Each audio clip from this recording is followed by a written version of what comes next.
Hi guys, welcome back. For today's video, pag-uusapan natin ang two-way perspective or ito ang kasunod ng part 1 and part 2 ng how to draw tutorial natin. Ililink ko down below if hindi nyo pa napanood. Magsimula na tayo.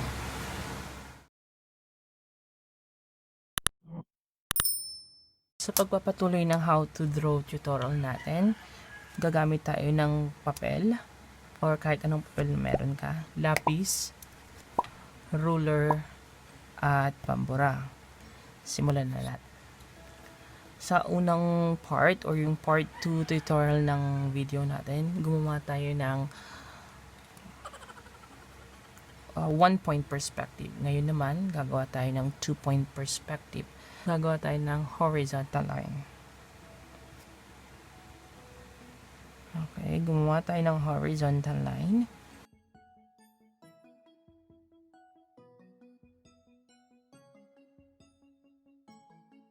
Dahil two-way perspective ito, gagawa tayo ng dalawang vanishing point.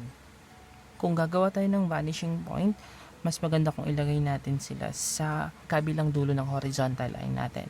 Kung ilalagay natin ng vanishing points na magkadikit, mas magiging compressed yung object natin. So, lalagay natin ng dalawang vanishing points sa magkabilang dulo or kahit dito na lang, magkabilang dulo ng horizontal line natin. Pagkatapos nating makagawa ng dalawang vanishing points sa magkabilang dulo ng horizontal line natin, sa baba niya gagawa tayo ng isang vertical line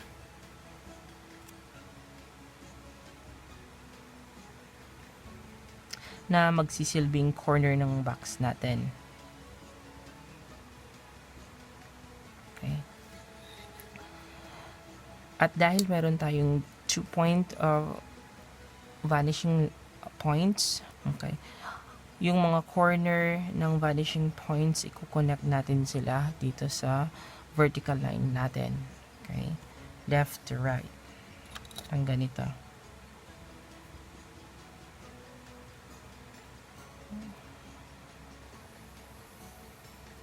Sa tuwing gagawa tayo ng vertical lines, i-connect natin sila sa magkabilang dulo or sa mga vanishing points natin. Okay?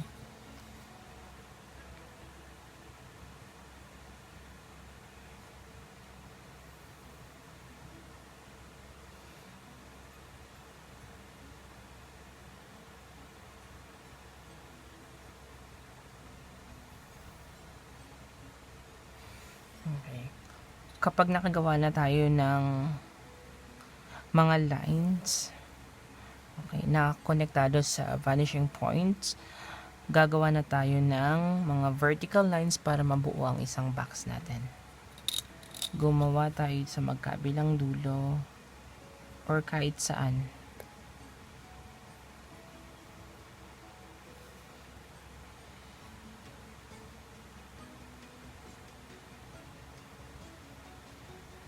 Okay. So, sinabi ko nga, sa tuwing gagawa tayo ng vertical lines, kailangan natin i-connect sila sa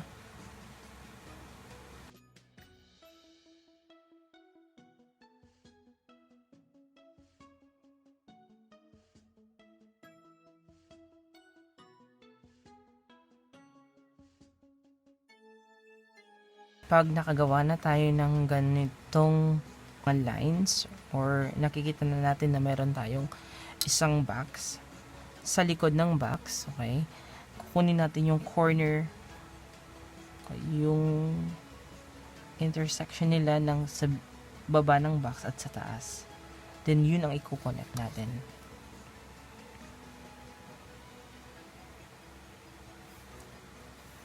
Okay, meron na tayong two-way or 2-point perspective na reference or yung object natin. Okay, so erase lang natin yung mga excess na lines or yung mga vanishing lines para maging opaque yung object natin.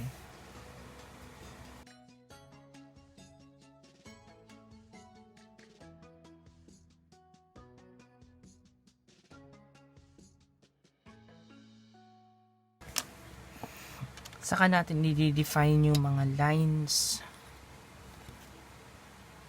na ginawa natin para makita natin yung mismong object or yung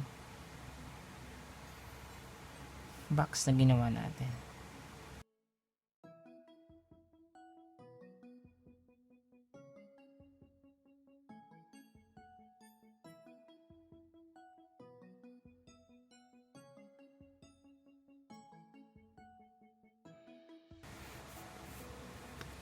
Then, pwede kang gumawa din ng mga reference or yung boxes mo dito sa taas ng horizontal line, sa gitna, sa gilid, or kahit saan na mas komportable kang gawin ito. Gawa naman tayo ng artwork para sa may 2-point perspective. Para sa artwork na to, ina-achieve natin makagawa tayo ng simpleng bahay gamit yung 2-point perspective. Una, gumawa ako ng isang horizontal line, mahabang horizontal line, at gumawa ako ng 2 vanishing points sa magkabilang dulo bilang palatandaan natin. Gumawa din ako ng mga vertical lines na magko-connect sa mga vanishing points natin. Patuloy mo lang silang gagawin hanggang sa makabuo ka ng isang mga boxes or block. Ang ingay ng mga manok, umaga na po kasi, pasensyahan nyo na.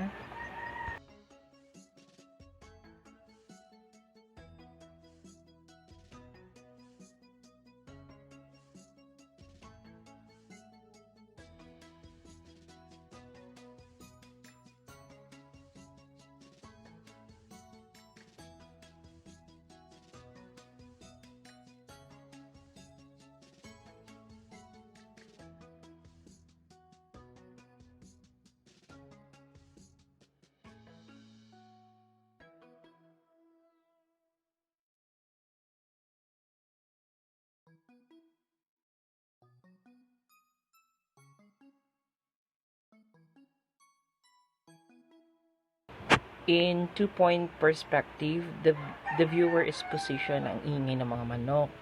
So,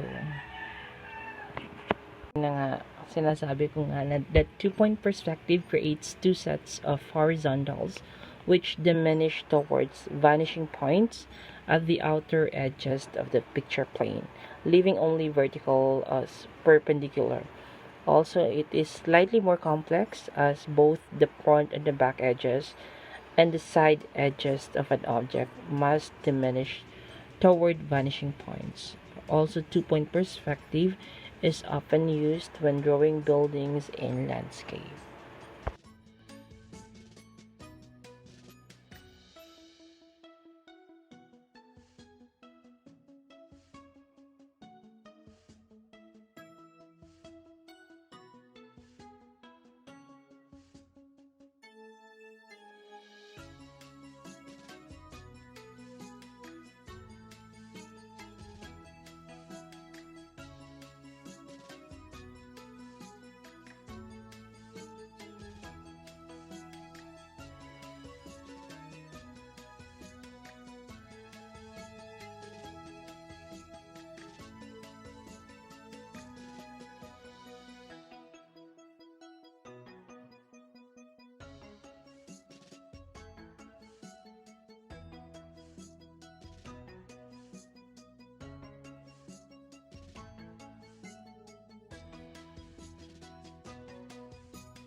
support my channel by liking, subscribing, sharing, and click mo na rin ang notification bell para updated ka sa mga susunod na art tutorial.